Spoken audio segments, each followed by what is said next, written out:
Assalamualaikum warahmatullahi wabarakatuh.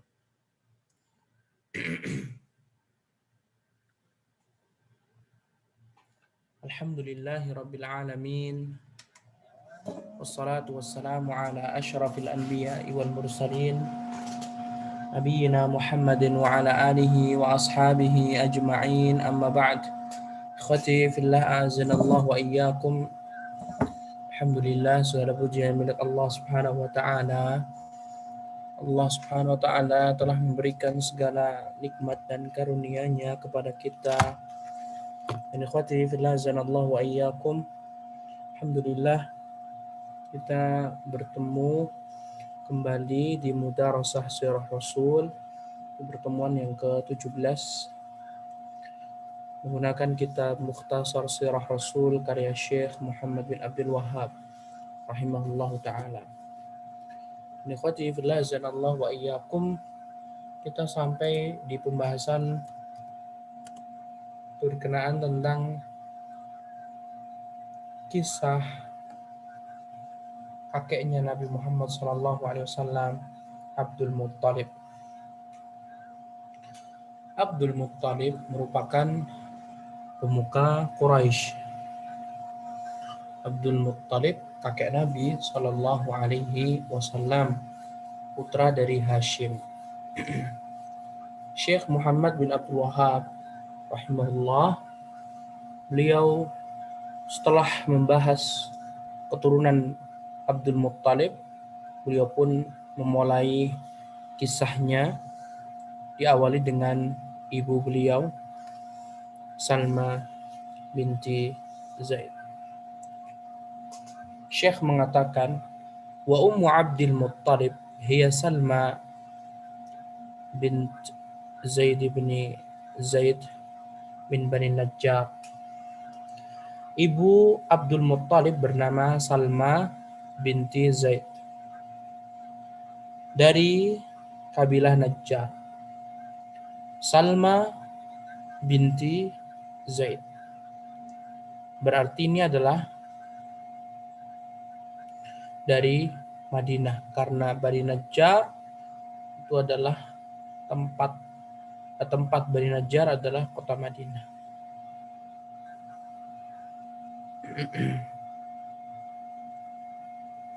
Kemudian ikhwati fillah zanallahu wa iyyakum,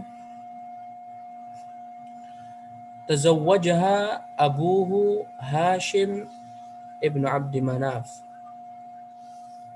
Salma dinikahi oleh Hashim. Salma dinikahi oleh Hashim bin Abdi Manaf. Kisahnya bagaimana, ikhwah? Kisahnya berikut ini.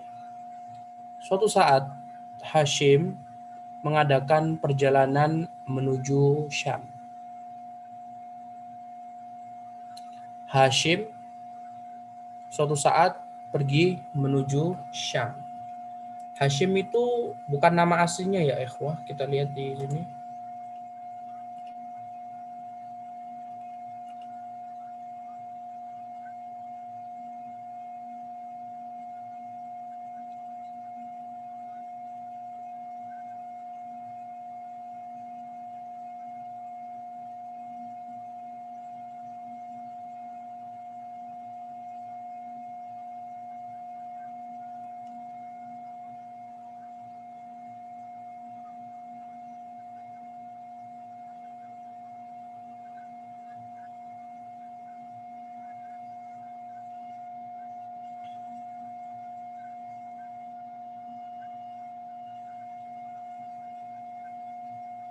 Nah, Hashim nama aslinya adalah Amr. Hashim nama aslinya adalah Amr. Kakek Nabi yang bernama Hashim, nama aslinya adalah Amr. Amr ini pertama kali yang mencetuskan perdagangan ketika musim panas dan musim dingin. Sebelumnya mereka tidak melakukan perdagangan keluar kota Mekah.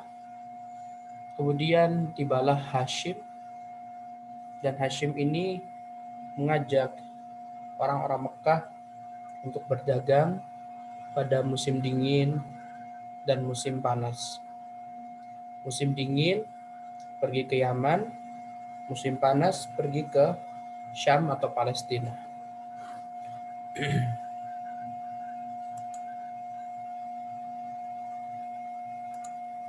Kemudian Hashim tadi yang bernama Amr suatu saat mengadakan perjalanan menuju Palestina. Sedangkan Salma di rumah sedang mengandung putranya yang bernama Abdul Muttalib yang nama aslinya Syaibatul Hamdi. Dalam perjalanan tersebut Hashim meninggal dunia di kota Gaza. Abu Ruhmin bin Abdul Uzza dan putra dan para sahabat Hashim pun pulang ke Mekah membawa harta peninggalan Hashim. Jadi Abu Ruhm bin Abdul Uzza dia ini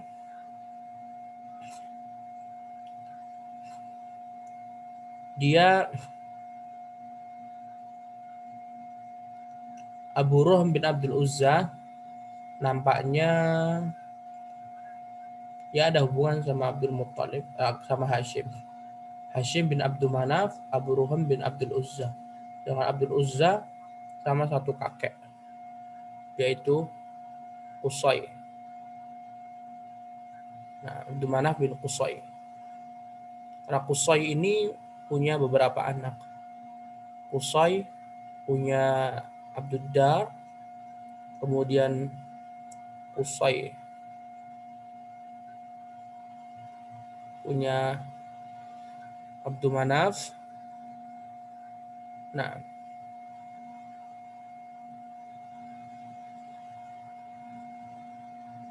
dan memiliki Abdul Uzza. Nah, kemudian ikhwal muhim Abu Ruhm ini dialah yang membawa harta peninggalan Hashim, termasuk barang dagangannya, keuntungan jualannya. Nah, tapi Abu Ruhm ini belum sempat mampir ke Madinah untuk mengecek apakah Salma sudah lahiran atau belum.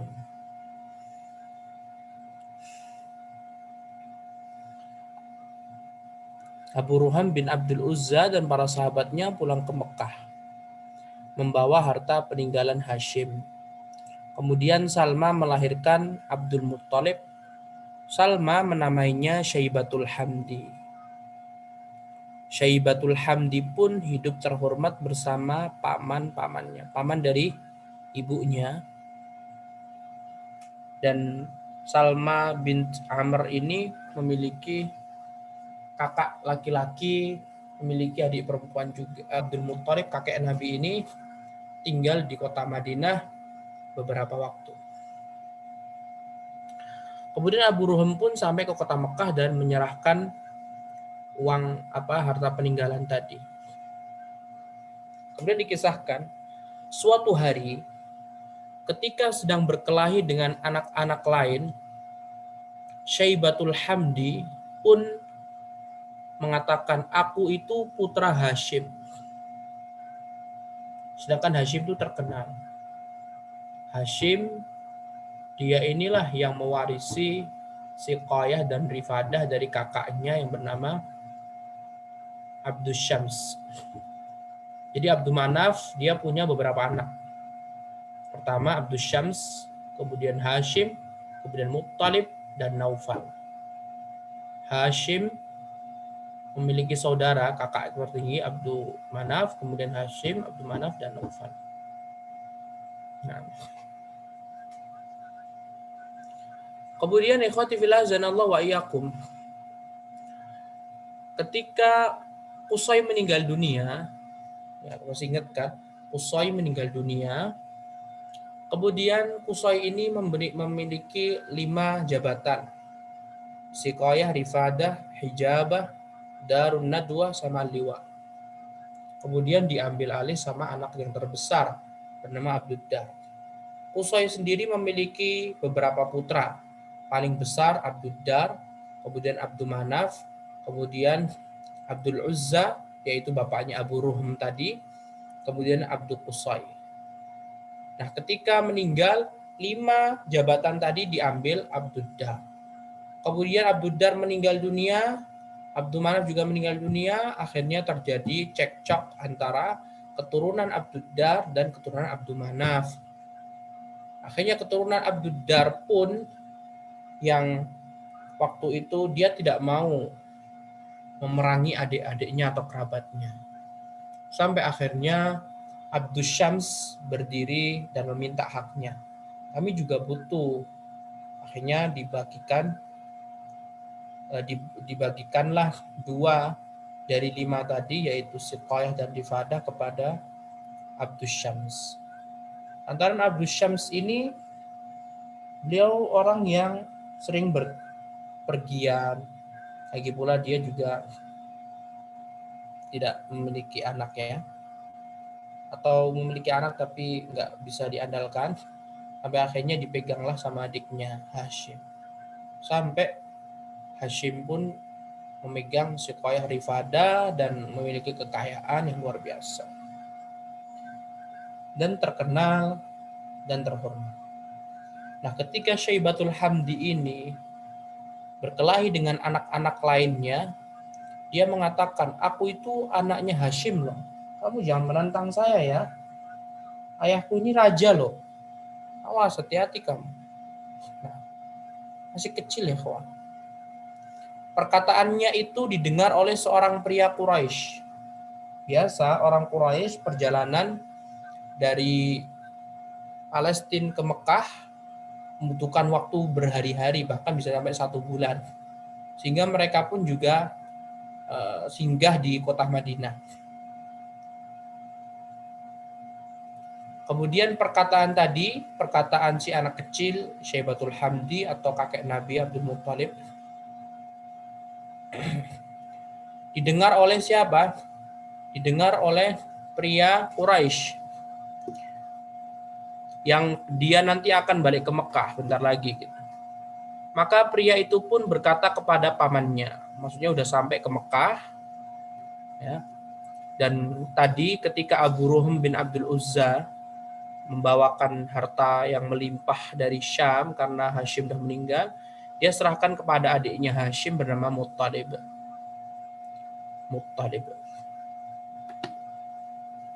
Kemudian orang Quraisy mengatakan kepada Muttalib, "Hai Muttalib,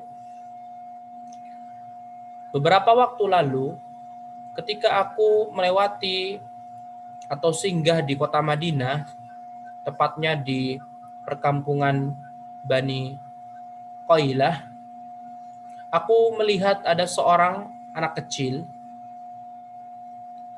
yang mengaku sebagai putra saudaramu, kakakmu yang bernama Hashim tadi, Amr. Tidak sepatutnya anak kecil tadi dibiarkan hidup di keterasingan. Kamu harus menyayanginya begitu.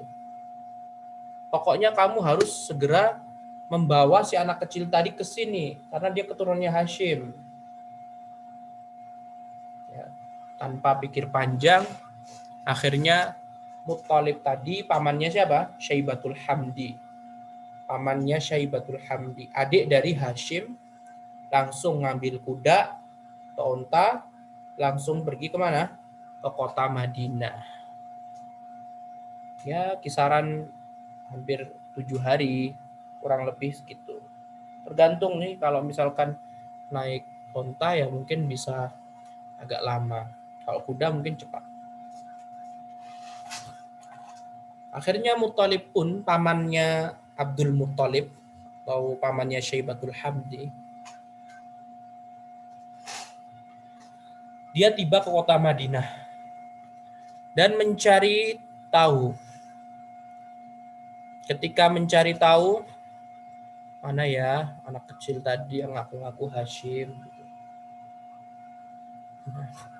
Tiba-tiba dia melihat si Abdul Muttalib yang masih kecil ya, Syaibatul Hamdi, sedang bermain sama teman-teman lainnya. Ketika melihat, langsung dihampirinya oleh Abdul Muttalib, pamannya tadi. Langsung dipeluk dan menangislah Muttalib. Lihat ikhwah, lihat. Karena apa?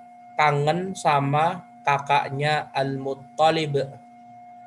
Kakaknya Muttalib siapa? Ya Hashim. Hashim kan udah meninggal dunia. Ketika meninggalnya kan nggak tahu kan? Meninggalnya di mana? Di Syam.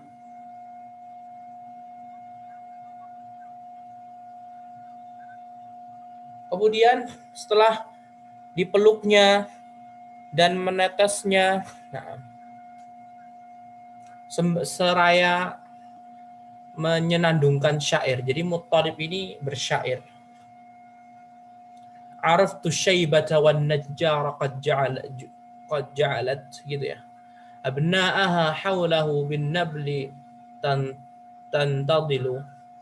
Araftu ajladahu fina wa shimatahu fafadha minni alaihi wabilun hatal. Aku mengenali Syaibah saat orang-orang Najjar menjadikannya putra-putra mereka di sekelilingnya. Mereka sedang berlomba memanah. Aku tahu kulit dan sifat-sifatnya seperti kami. Air mata pun mengalir deras, lagi tertahan melihatnya. Langsung dipeluk sama pamannya Syaibatul Hamdi, kemudian langsung diajak naik kudanya. Ketika diajak naik kuda, namanya anak kecil kan bingung kan ya mau diajak kemana gitu.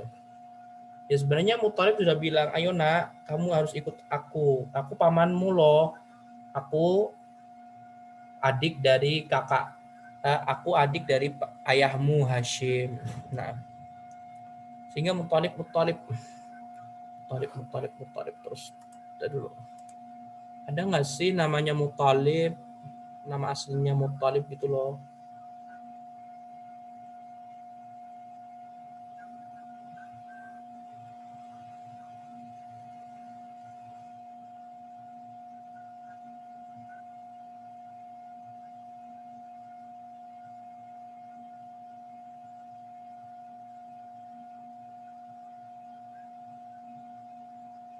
Namanya Muthalib apa?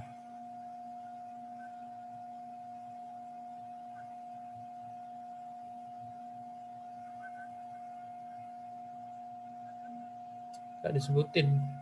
Udah Muthalib aja. Mungkin nama aslinya itu kali. Ayo nak, pergi ke Mekah. Langsung sontak no. Ya ammi, dzalika ilal walidati. Lihat, anak kecil loh ikhwah, bahasa Arabnya luar biasa. Dzalika ilal walidati. Luar biasa. Makanya nanti Abdul Muthalib ketika pas, kalau antum masih ingat kemarin, Abdul Muthalib ketika mau diserbu sama Abraha, dia kan menyenandungkan syair tanpa mikir. Bahasa Arabnya bagus, luar biasa. Wahai paman, itu semuanya keputusan ibuku. Akhirnya Muthalib pun bertanya, ya sudah, ayo kita pergi ke rumah ibumu. Di mana ibumu? Ibu di rumah. Sampai akhirnya pergi. Sampailah ke rumahnya sang ibu. Muthalib pun menjelaskan, saya ini adiknya Hashim. Kedatangan saya di sini untuk membawa Muthalib agar bisa hidup di Mekah, samping Masjidil Haram. Kemudian ibunya awalnya menolak, nggak mau, nggak boleh. Sampai akhirnya diberitahu, wahai ibunda, namanya Salma binti Zaid, sesungguhnya Syaibatul Hamdi ini, atau namanya nanti Abdul Muthalib, dia ini akan mewarisi tahta ayahnya. Sedangkan Hashim ini merupakan raja. Apakah diperbolehkan? Setelah mendengar ya omongan dari Al-Muttalib, maka ibunya pun mempersilahkan. Ya sudah, silahkan pergi. Akhirnya pergilah siapa? Muttalib tadi. bersama keponakannya bernama Syaibatul Hamdi. Ketika itu perjalanan ya ditempuh beberapa hari, sampailah di kota Mekah. Ketika sampai di gerbang Mekah, ikhwat, orang-orang melihatnya. Orang-orang melihat Muttalib membawa seorang anak kecil. Kemudian mereka pun memanggil dengan Abdul Muttalib. Abdul Muttalib. Abdul Muttalib. Kayak sorak-soraya kayak gitu loh. Berteriak-teriak. Wah, budaknya Muttalib nih. Sampai akhirnya Muttalib pun mengatakan, Waihakum. Innama huwa ibnu akhi Hashim. Celaka kalian, ini bukan budak. Ini orang merdeka ini. Ini adalah putranya Hashim, kakakku. Seperti itu. Makanya disebut dengan apa? Abdul Muttalib sejak itu. Paham sejarahnya? Abdul Muttalib. Aslinya ya Syaibatul Hamdi. Karena pamannya membawa, ya udah disebut budaknya Abdul Muttalib. Abdul Muttalib, budaknya Muttalib. Sudah, sampai akhirnya apa? Si Abdul Muttalib, sekarang kita kembali nama asli, Abdul Muttalib. Sehingga Abdul Muttalib pun ikhwati fillah zanallahu wa iyyakum tinggal di kota Mekah sampai dewasa, sampai meninggal di kota Mekah. Tapi tidak disebutkan kapan ibunya meninggal. Salma tadi meninggal kapan nggak tahu. Intinya Abdul Muttalib tinggal di kota Mekah dan pamannya Al-Muttalib tadi telah memberikan didikan yang luar biasa. Intinya Muttalib ini betul-betul mendidik kayak anaknya sendiri begitu. Sampai akhirnya semua kekayaan Hashim diambil sama Muttalib. Kaya loh Hashim. Nanti kan kisah yang sudah berlalu berapa ratus ekor onta milik Abdul Muttalib yang diambil sama Abraha. Ada 200 ekor onta, antum bisa bayangin aja. 200 ekor onta, 200 ekor onta diambil. Padahal onta itu mahal. Nah, sampai akhirnya sang paman pun meninggal dunia. Siapa pamannya? Muttalib. Muttalib meninggal dunia. Ketika Muttalib meninggal dunia, maka tersisa satu pamannya lagi yang bernama Naufal, adik dari Muttalib. Pengen dong Naufal ini adik dari Hashim, adik dari Muttalib juga mendapatkan harta.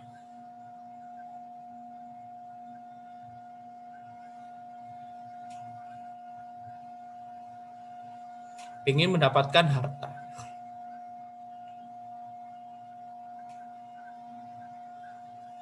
Nah, tetapi salah jalannya. Akhirnya sang paman adik dari Muttalib, siapa tadi? Naufal bin Abdul Manaf bin Qusay bin Kilab. Dia pun merampas tanah yang ada di belakang rumahnya si Abdul Muttalib. Pokoknya si Naufal ini pamannya Abdul Muttalib, dia ngambil paksa tanah yang sudah diwariskan untuk Abdul Muttalib. Sampai akhirnya Abdul Muttalib pun meminta bantuan kepada orang-orang termasuk kabilah Quraisy. Tolong bantu aku untuk memenangkan perkara ini. Aku telah dizalimi oleh pamanku sendiri. Pamanku yang bernama Naufal, adik dari Muttalib dan Hashim. Orang Quraisy pun mendengar itu, mereka nggak berani dong. Sampai mengatakan, la nadkhulu bainaka wa baina amik. Kami nggak akan ikut campur antara masalah kamu, Hemu Abdul Muttalib, sama pamanmu. Udah urusan kamu sendiri gitu kan. Sampai akhirnya nggak ada yang bisa menolong. Lumayan loh tanahnya, besar, luas, mewah, mahal.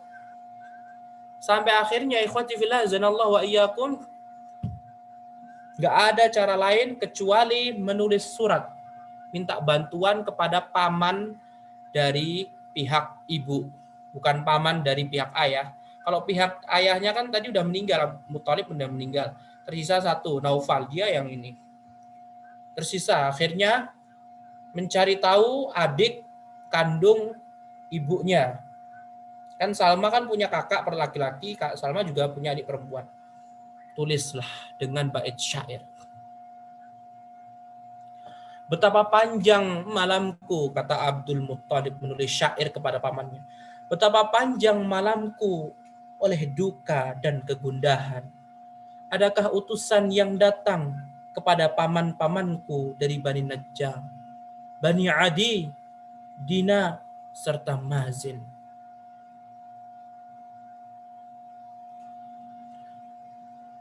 Dulu bersama mereka, bersama siapa? Bani Adi, Bani Najjar, Dinar, sama Mazin. Aku tak pernah mencemaskan kezaliman. Lihat bait syairnya siapa? Abdul Muttalib tulis curhat sama pamannya. Siapapun aku hidup mulia, terlindungi dan bahagia. Ya, karena sebelum balik ke Mekah, ibarat kata ya otomatis ada yang iri dong. Itu ibarat kata seperti itu. Lagi pula kan pernikahan Hashim sama Salma itu kan nggak dihadiri Naufal dan yang lainnya gitu kan. Coba kalau tidak dihadiri, otomatis kan bakalan nggak ada kayak gini. Kemudian dilanjutkan. Hingga aku pulang kepada kaumku, maksudnya kepada pihak adik-adiknya sang ayah dari keluarga Hashim. Dan yang mendorongku untuk itu adalah Muttalib, pamanku yang memintaku pergi. Jadi menceritakan pamannya dulu, Muttalib kan dulu yang meminta, tapi pamannya udah meninggal dunia, kasihan kan. Kini Muttalib telah menghilang ke liang kegelapan. Meninggal dunia, kasihan banget. Kemudian karena Muttalib itu orangnya baik, datanglah Naufal, paman, sebetulnya paman tapi ya kayak gitulah. Datanglah Naufal menjarah hartaku saat dilihatnya seseorang kehilangan paman dari saudara-saudara ayahnya. Subhanallah, padahal saudara semuanya loh. Intinya Naufal itu ketika Muttalib masih hidup dia nggak berani ngapa-ngapain. Ketika Muttalib meninggal, nah, gencar aksinya, ngerampas tanah milik Abdul Muttalib. Juga paman dari saudara-saudara ibunya hidup tanpa wali. Berangkatlah, berangkatlah, berangkatlah. Lindungi putra saudara perempuan kalian dari kezaliman. Maksudnya lindungilah aku ini keponakan kamu, wahai paman dari ibu, gitu ya. Jangan abaikan dia. Kalian bukanlah orang-orang yang mengabaikanku. Tolong bantu aku. Merengek seperti itu. Setelah itu, membaca surat itu, Abu Sa'ad. Nah.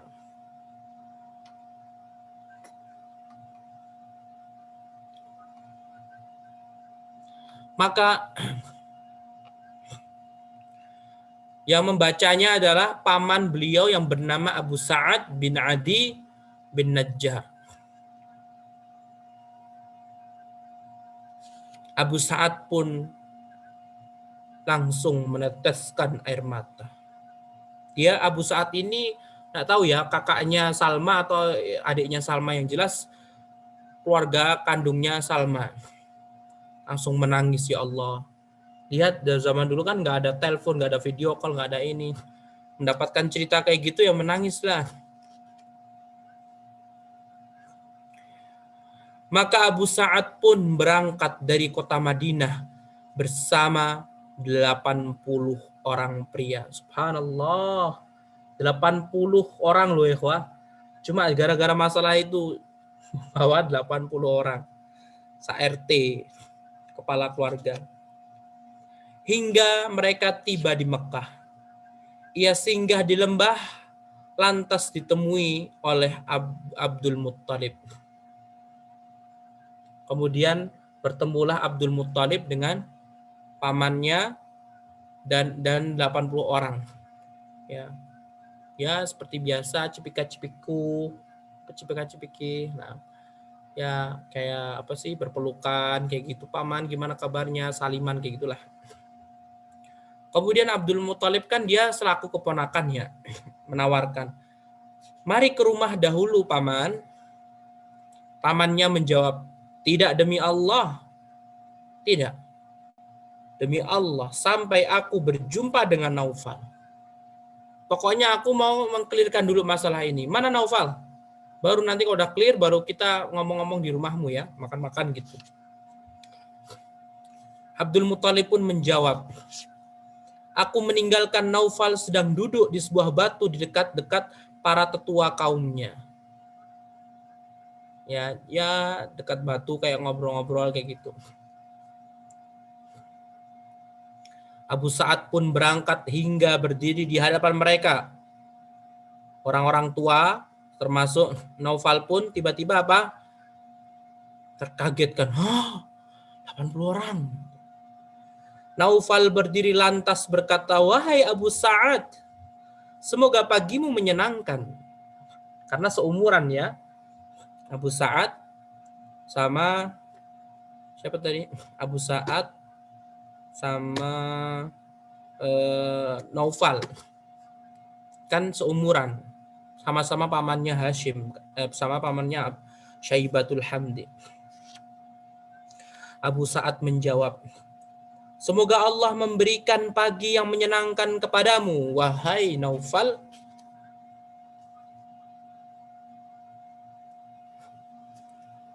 Ia pun menghunus pedang, langsung dibuka. Sering.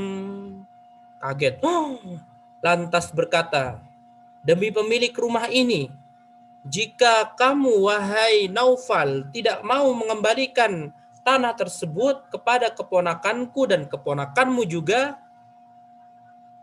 aku pasti menebaskan leher pedang ini kepadamu.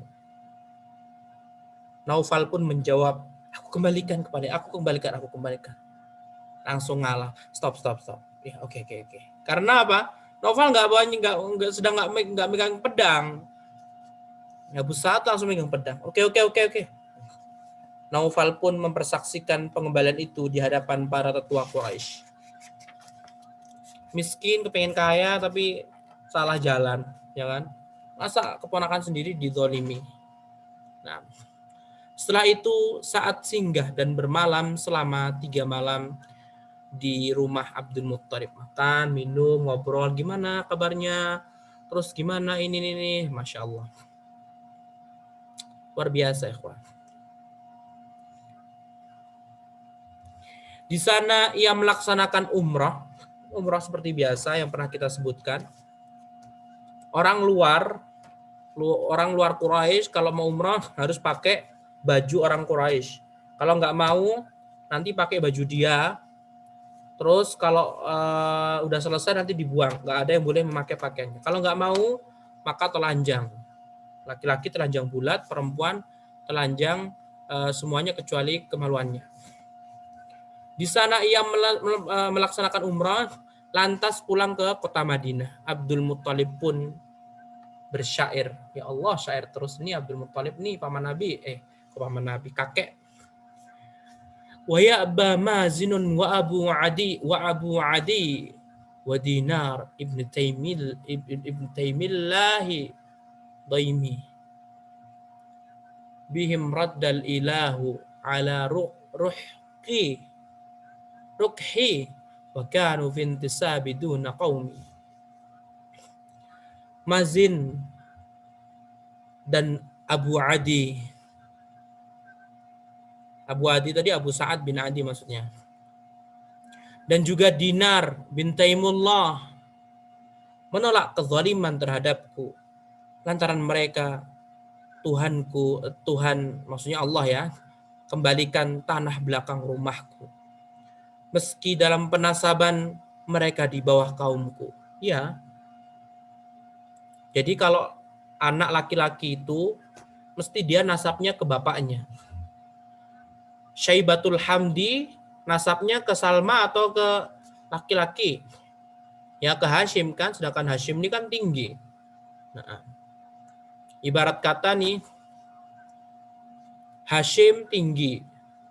Kalau dibanding Abdul Muttalib ini, kalau dibanding ya, lebih muliaan mana? Naufal atau Abu Sa'ad? Kalau lebih mulia nasab ya nasabnya Naufal. Kalau Naufal Quraisy. Kalau Abu Adi dia bukan Quraisy.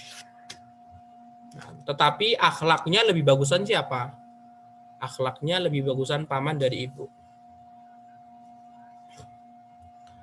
Setelah itu Naufal membuat persekutuan dengan Bani Abdus Syams. La ilaha illallah. Naufal paman. Dia membuat persekutuan sama Abdus Syams. Abdus Syams sebenarnya udah meninggal sih. Abdus Syams itu kakak Hashim nomor 1. Jadi Abdul Manaf punya 4 anak. Abdus Syams, Hashim, kemudian Muttalib, kemudian Naufal. Naufal ini sang paman dia membuat sekutu dengan keponakan-keponakan dari anaknya siapa? Hashim, Abdus Syams. Naufal membuat persekutuan dengan Bani Abdus Syams untuk menghadapi Bani Hashim, keturunan Hashim.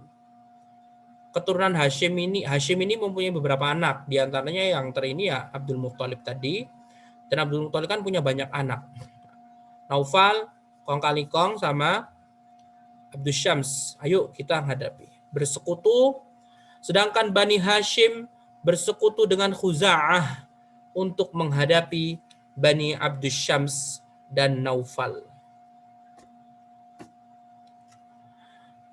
Itu merupakan salah satu faktor yang mempengaruhi terjadinya Fathu Makkah sebagaimana akan dijelaskan nanti.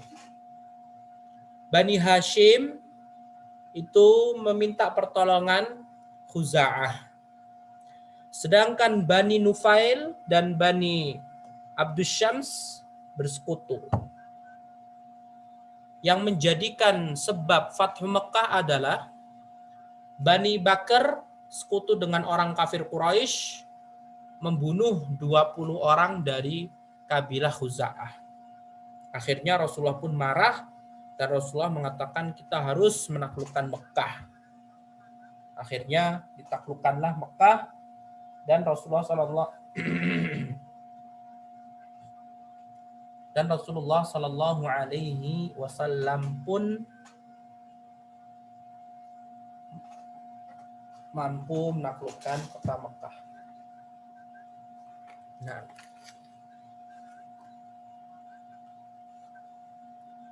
ketika Khuza'ah melihat pembelaan Bani Najjar terhadap Abdul Muttalib, Khuza'ah pun mengatakan, kami melahirkannya sebagaimana kami melahirkannya. Kami lebih layak membelanya. Faham? Jadi Khuza'ah ini dari mana? Dari Yaman. Kemudian Bani Najjar dari mana? Dari Yaman. Satu kabilah Yaman. Maksudnya bukan keturunan siapa? Nabi Ismail. Begitu. Keturunannya Ya'rib bin Yashjub bin Qahtan. Ketika Abdul Muttalib ini dihina sama siapa tadi? Muttalib. Akhirnya Bani Khuza'ah pun mengatakan kami yang melahirkannya. Maksudnya Salma itu kan dari sama satu kubu, yaitu orang-orang Yaman, gitu kan. Sebagaimana kalian melahirkannya, sama-sama juga kan. Gitu. Kami lebih berhak membelanya. Mereka berkata demikian karena ibunda Abdul Manaf berasal dari kalangan mereka. Mereka pun memasuki Darun Nadwah membuat persekutuan dan menjadi mereka. Nah,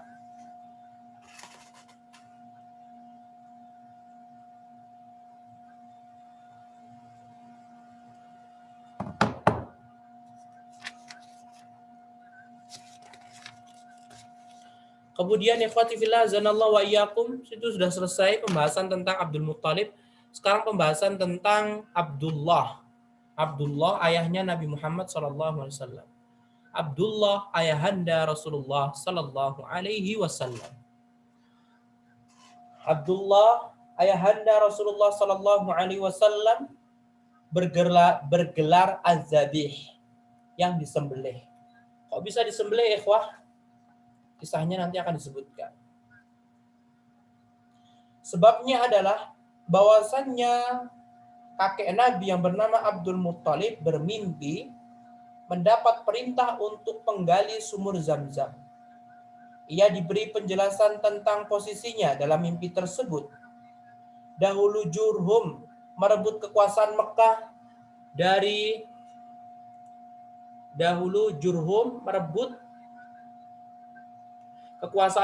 dari keluarga Ismail. Nah, Ismail turun-temurun direbut sama Jurhum. Jurhum berkuasa jangka waktu lama sekitar 100 tahun.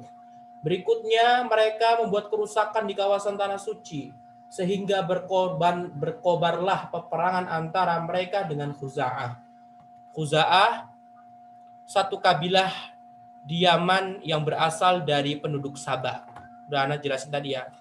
Khuza'ah itu bukan orang Arab asli. Ya sama kayak Jurhum gitu, orang Yaman.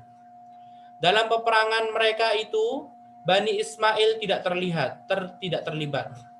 Jadi Nabi Ismail sebenarnya punya 12 anak, tapi mereka nggak ikut campur. Khuza'ah menang dan berhasil mengusir Jurhum dari Mekah. Sebelum terusir, Jurhum mengubur Hajar Aswad. Ingat yang dikubur apa saja? 1. Hajar Aswad dikubur sama Jurhum. 2. Makam Ibrahim, tempat berdirinya Ibrahim ketika membangun Ka'bah.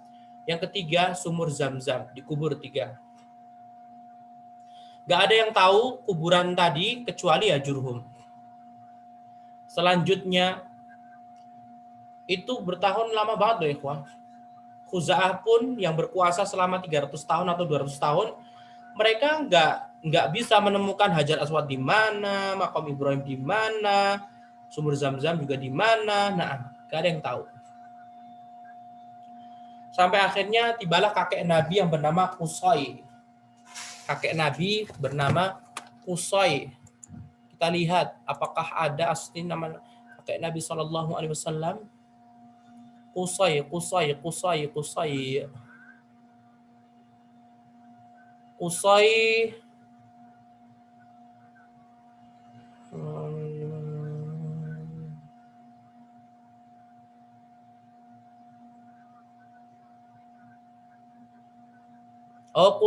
itu nama aslinya Zaid. Qusay nama aslinya Zaid.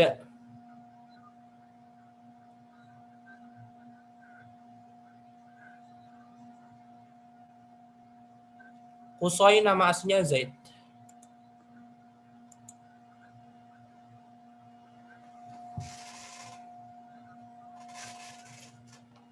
Kemudian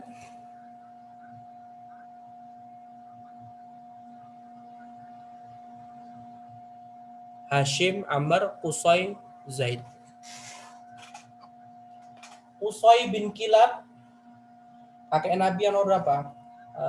Abdul Muttalib bin Hashim bin Qusay. Nomor 4. Akhirnya Qusay bin Kilab, ini udah kita jelasin dulu ya. Qusay bin Kilab berkuasa di Mekah dan seluruh warisan Quraisy kembali kepadanya. Ia pun mengembalikan sebagian orang Quraisy ke dalam wilayah Mekah, yaitu orang Quraisy yang tinggal di lembah, sedangkan sebagian lagi berada di luar Mekah, yaitu orang Quraisy yang di dataran tinggi. Sementara itu sumur Zam-Zam masih terkubur hingga zaman Abdul Muttalib. Qusay punya anak Abdul Dar, Abdul Manaf, Abdul Uzza, Abdul Qusay. Kemudian Abdul Manaf punya anak Hashim. Hashim punya anak Abdul Muttalib. Dah, baru habis itu dibukalah apa ikhwah? Dibukalah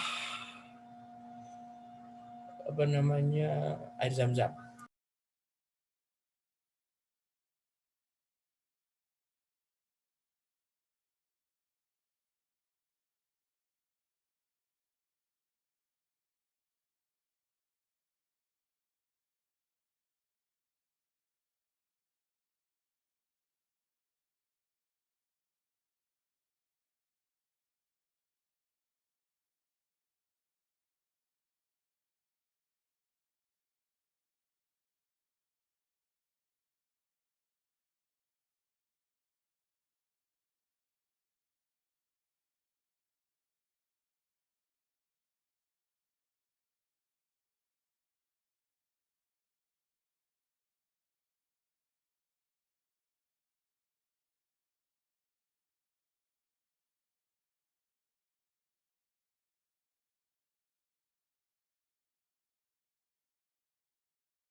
Naam.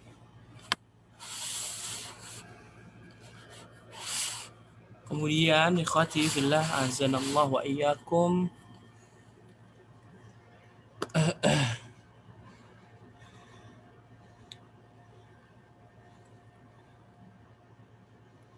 kita sampai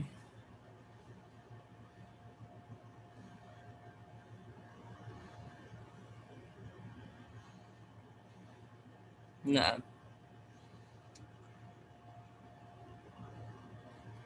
sampai ke Qusay. Qusay ini kakek Nabi yang nomor 4 yang nama aslinya adalah Zaid.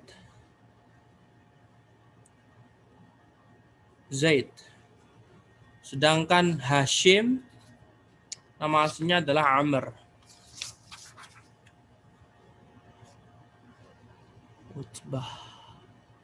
Utaibah. Hashim.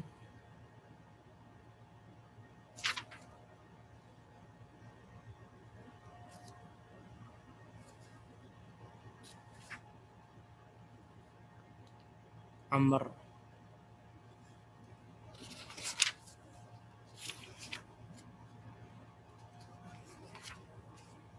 Kemudian ikhwati fillah zanallahu wa iyyakum, setelahnya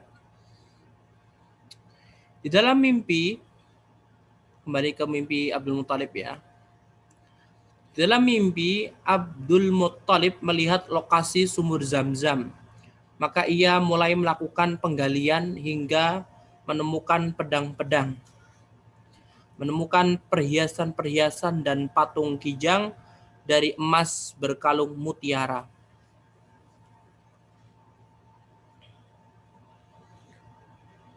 Berarti dia lagi di mimpi ya. Mimpi, kemudian dikasih tahu letaknya sebelah timur. Zam-Zam letaknya sebelah timur. Nah, kemudian setelah itu Abdul Muthalib mulai melakukan penggalian. Dibantu sama anaknya yang pertama namanya Al-Harith, paman Nabi, tapi dia nggak masuk Islam karena meninggal sebelum Nabi diutus. Hingga menemukan pedang-pedang, perhiasan-perhiasan, dan patung kijang, dan emas berkalung mutiara. Abdul Muthalib pun menggantungkan temuannya itu di atas Ka'bah. Sedangkan saat itu yang menemaninya adalah Harith, putranya yang paling tua. Orang-orang Quraisy memperkarakannya. Mereka berkata, sertakan kami dong. Ya. Abdul Muthalib pun menjawab, aku tidak mau. Karena urusan ini, penggalian Zam-Zam terus Hajar Aswad dan Maqam Ibrahim, ini adalah urusan untukku saja, khusus untukku. Allah datang, ya mimpinya cuma aku, ya udah dong, nggak usah ikut-ikut campur gitu. Terus Abdul Muthalib melanjutkan, silahkan kalau kalian nggak mau menerima, tunjuk saja seorang pemutus perkara. Aku akan menyerahkan keputusan persoalanku dengan kalian ini kepadanya. Mau nggak? Ya udah sana gitu. Akhirnya orang-orang Quraisy ya kepengen dong, siapa sih yang nggak mau? Lagi pula tadi dapat apa aja tadi? Kijang, mutiara, perhiasan, pedang, oleh Allah. Banyak banget gitu kan. Ketika itu Abdul Muthalib bernazar. Ya jadi Abdul Muthalib ini gali terus, kok nggak dapat apa? Nggak segera, mana sih Zam-Zamnya lama banget deh gitu. Akhirnya bernazar. Sehingga nazar itu sudah ada di zaman jahiliyah dulu, bernazar. Jika aku mempunyai 10 orang anak,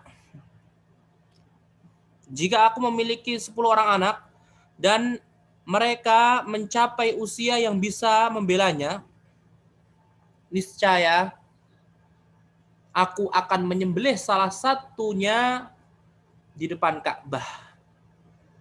Nah, singkat cerita, setelah jumlah anak-anaknya genap 10, dan Abu Thalib tahu bahwa mereka sanggup menjadi pembelanya, ia memberitahu mereka tentang nazarnya itu.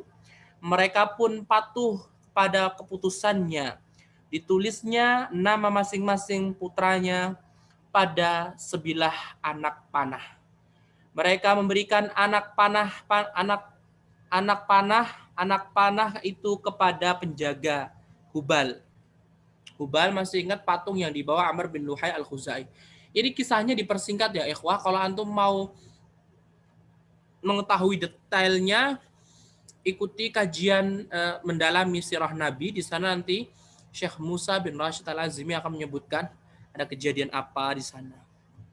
Karena sebelum sampai ke sini tuh mereka pergi ke dukun, kemudian ini. Nah, dialah yang akan mengundi anak panah itu. Maka undian yang keluar adalah anak panah yang bernama Abdullah. Abdul Muttalib pun segera mengambil pisau untuk menyembelihnya. Orang-orang Quraisy bangkit dari tempat pertemuan mereka untuk mencegahnya. Lantas Abdul Muttalib pun menjawab, apa yang harus aku lakukan dengan nazarku kalau begitu? Jadi air zam-zamnya udah ketemu tuh. Air zam-zam udah ketemu, kemudian Hajar Aswad sudah ketemu, makam Ibrahim sudah ketemu. Terus gimana? Tapi ini udah bernazar nih. Abdullah harus disembelih gitu kan. Maka mereka pun menyarankan agar ia mengganti anaknya dengan menyembelih 10 ekor onta. Jadi Abdullah setara dengan 10 ekor onta. Abdul Muttalib pun mengundi antara 10 ekor onta itu dengan Abdullah. Jadi diundi anak panah nih. Kalau keluar nama Abdullah maka harus disembelih. Kalau keluar nama Abdullah baru disembelih terus. Sampai keluar nama onta, nah nanti dikalikan berapa kali jumlah Abdullah keluar namanya itu. Ujung-ujungnya nanti 100 ekor onta. Makanya Abdullah nanti nggak jadi apa? Disembelih tapi diganti dengan 100 ekor onta. Namun yang keluar tetap nama Abdullah. Betapa sedihnya Abdul Muttalib. Iya ngomong anak tersayang loh ikhwah. Ia menambah 10 demi 10 ekor onta. Namun undian tetap jatuh kepada Abdullah sampai akhirnya jumlah unta yang diundi mencapai 100 ekor. Saat itulah undian jatuh kepada unta. Ia pun menyembelih 100 ekor unta sebagai pengganti Abdullah. Jadilah hal itu sebagai tradisi. Telah diriwayatkan dari Nabi SAW bahwa beliau pernah bersabda, aku putra 2 orang yang disembelih. Maksud beliau adalah Nabi Ismail alaihissalam dan ayah beliau Abdullah. Jadi Nabi Ismail nggak jadi disembelih tapi diganti dengan 1 ekor domba besar. Adapun Abdullah nggak jadi disembelih tapi diganti dengan 100 ekor unta. Makanya Nabi Muhammad mengatakan seperti itu. Aku ini putra dari 2 orang ayah yang akan disembelih. Tapi nggak jadi. Kemudian, tapi hadisnya ada sebagian mengatakan dhaif. Nah, kemudian Abdul Muttalib membiarkan unta-untanya tersebut. Ia tidak pernah menghalangi orang atau binatang buas yang menginginkannya. Sejak saat itu, diat yang berlaku di kalangan orang Arab adalah 100 ekor unta. Dan tradisi ini akhirnya juga diakui oleh Rasulullah Shallallahu Alaihi Wasallam. Sofiyah binti Abdul Muttalib berkata, siapa? Ayo Sofiyah, masih ingat? Sofiyah itu bibi Nabi. Jadi Sofiyah nanti keluar Zubair bin Awam. Sofiyah keluar Zubair bin Awam. Nah. Sofiyah mengatakan, kami menggali zam-zam untuk para jamaah haji. Minuman Al-Khalil dan putranya yang mulia. Dari Jibril yang tiada tercela, penyembah penyakit dan makanan mengenyangkan. Nah, selesai. Tersisa habis itu meninggalnya Abdul Muttalib. Tapi ini dibahas dulu ya. Setelah itu, Syekh Muhammad bin Abdul Wahab rahimahullah, beliau membahas tentang Abu Talib paman Nabi SAW.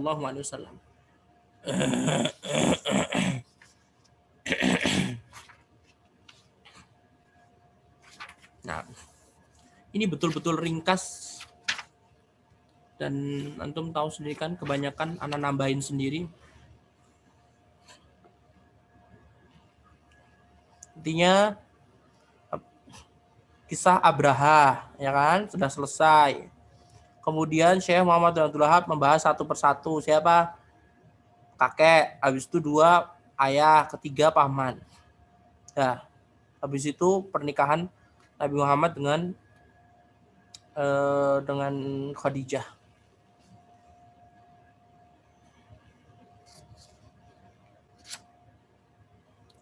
Abu Talib, paman Rasulullah Shallallahu Alaihi Wasallam. Abu Talib ini paman Nabi, kan Rasulullah ditinggal wafat oleh ibunya umur 6 tahun. Kemudian umur 8 tahun sama kakeknya. Nah, selama 42 tahun Rasulullah itu bersama Abdul Muttalib. Jadi pamannya yang paling baik yaitu Abu Talib.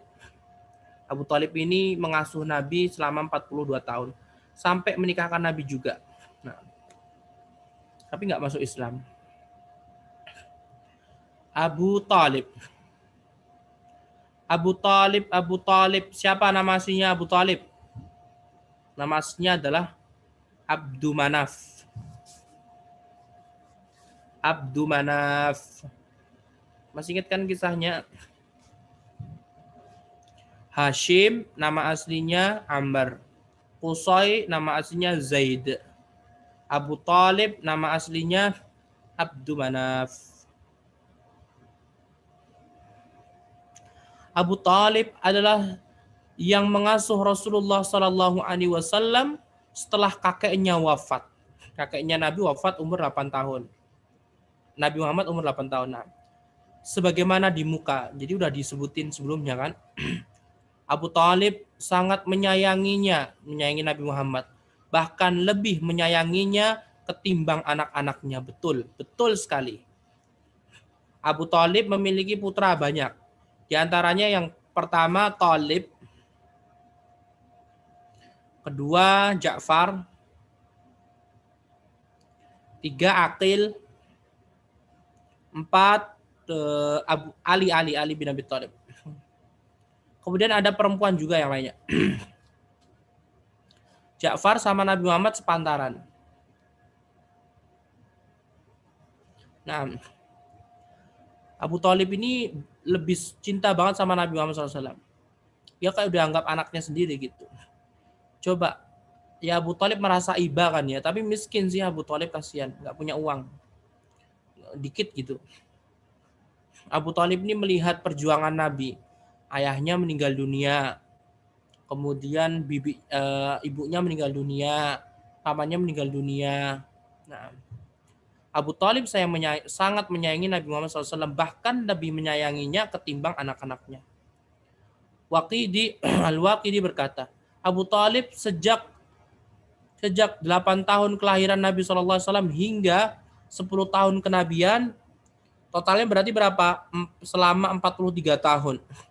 Selama 43 tahun lamanya melindungi dan mengurusi keperluan beliau, membela dan menyayangi beliau. Luar biasa loh ikhwah. Selama 43 tahun. 43 tahun mendidik Nabi SAW. Kemudian Abu Muhammad Ibnu Qudamah ulama Hambali mengatakan, Abu Talib mengakui kenabian Nabi Muhammad SAW. Ia mempunyai bait syair mengenai hal ini. Di antaranya adalah Abu Talib mengatakan, sampaikan berita dariku untuk keluarga kita, Lu'ai, dan lebih khusus lagi Bani Ka'ab, bahwasannya kami menemukan Muhammad dalam Alkitab sebagai nabi seperti Musa ditulis di kitab paling pertama, dan bahwa ia dicintai segenap manusia, tiada yang lebih baik dari manusia yang dikhususkan oleh Allah dengan cinta. Di antara syair-syair Abu Talib yang lainnya adalah, manusia-manusia terbaik tahu bahwa Muhammad adalah pendamping Musa dan Al-Masih putra Maryam. Jangan jadikan sekutu bagi Allah dan tunduk patuhlah karena jalan kebenaran itu tiada gelap. Coba antum perhatikan. Abu Thalib yaitu mengatakan jangan jadikan sekutu bagi Allah. Padahal dia sendiri malah menyembah patung kan? Tapi ya itu namanya syubhat, ikhwah. Mereka orang-orang Quraisy itu mereka taunya boleh.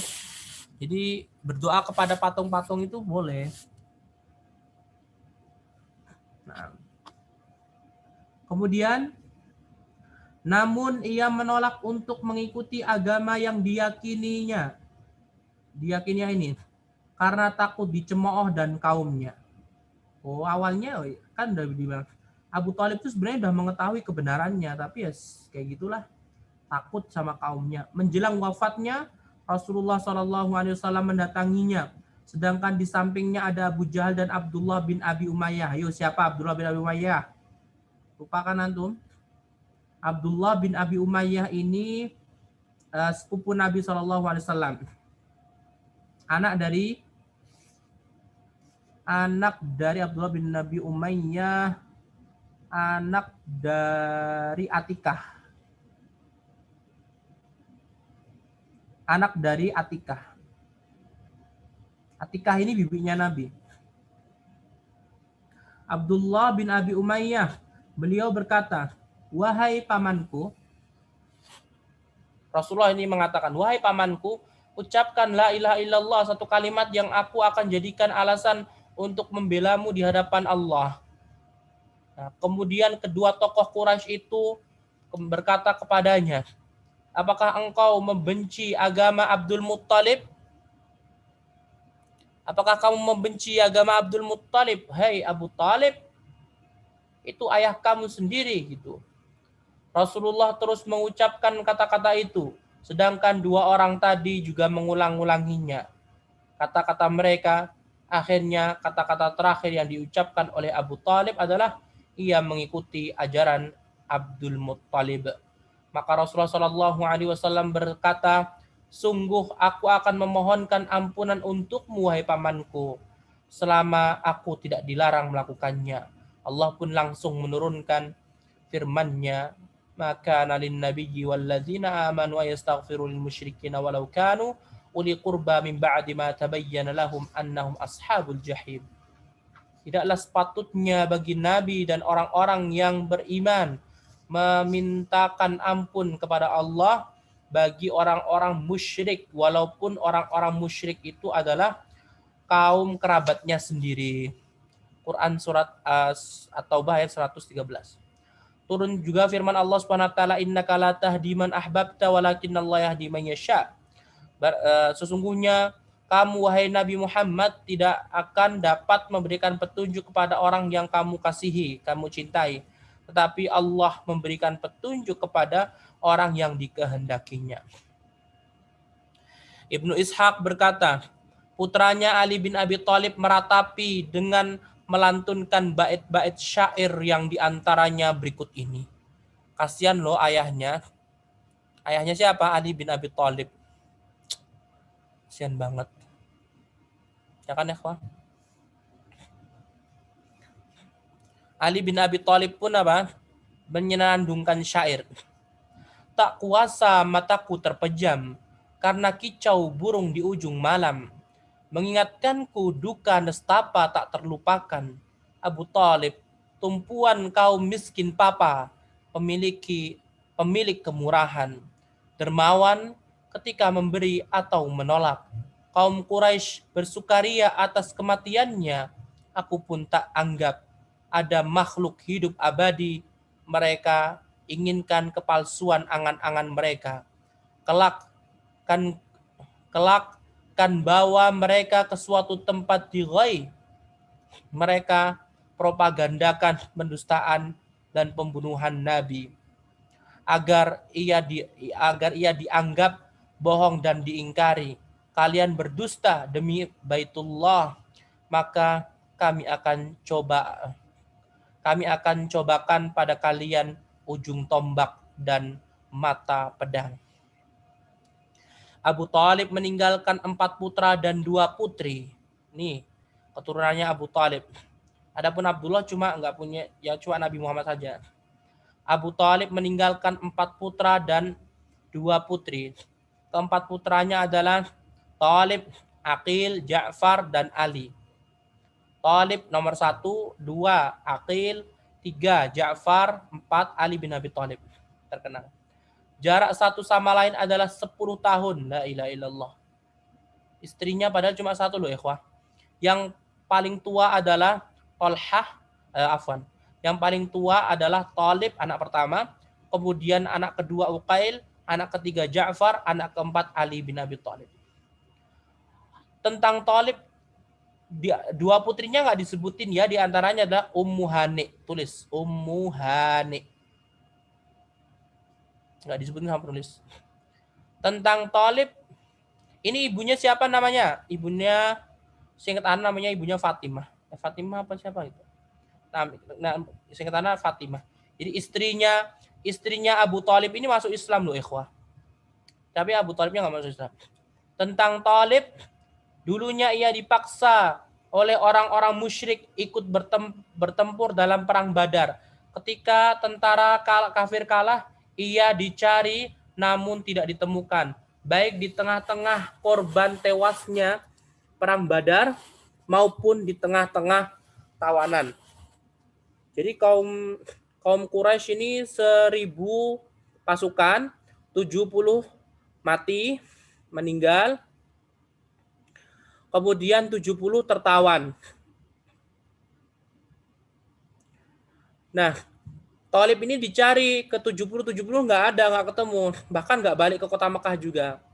Nah, ia juga tidak kembali ke Mekah, ia tidak memiliki keturunan, sehingga nggak diketahui Thalib ini aslinya kemana gitu kan. Nah, kemudian anak yang kedua, adapun Uqail, ditawan pada masa perang Badar, tetapi ia tidak memiliki harta. Lantas pamannya yang bernama Abbas menebusnya. Kemudian ia kembali ke Mekah. Ia tinggal di sana hingga tahun 8 Hijriah. Kemudian ia berhijrah ke kota Madinah, ikut serta dalam perang Mu'tah bersama saudaranya Ja'far.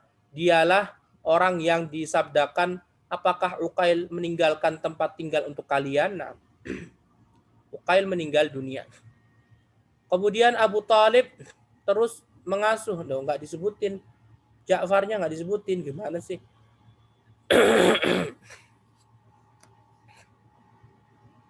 Cuma yang disebutin cuma 2 orang aja. Abu Thalib terus mengasuh Rasulullah sebagaimana telah saya sebutkan di awal. Nah, ketika beliau telah mencapai usia 12 tahun, Rasulullah usia 12 tahun, ada yang mengatakan 9 tahun, nah, ada yang mengatakan 9, ada yang mengatakan 12. Nah, Abu Thalib mengajaknya ke Syam, ke Palestina dalam sebuah perjalanan dagang. Kemudian bertemu dengan Buhairah Ar-Rahib, seorang pendeta yang melihatnya. Buhairah pun memerintahkan pamannya yaitu Abu Thalib untuk supaya tidak membawa Nabi Muhammad ke Syam karena dikhawatirkan akan dibunuh oleh orang-orang Yahudi. Maka pamannya mengirimnya ke Madinah bersama budak-budaknya. Pokoknya dibalikin, nggak jadi.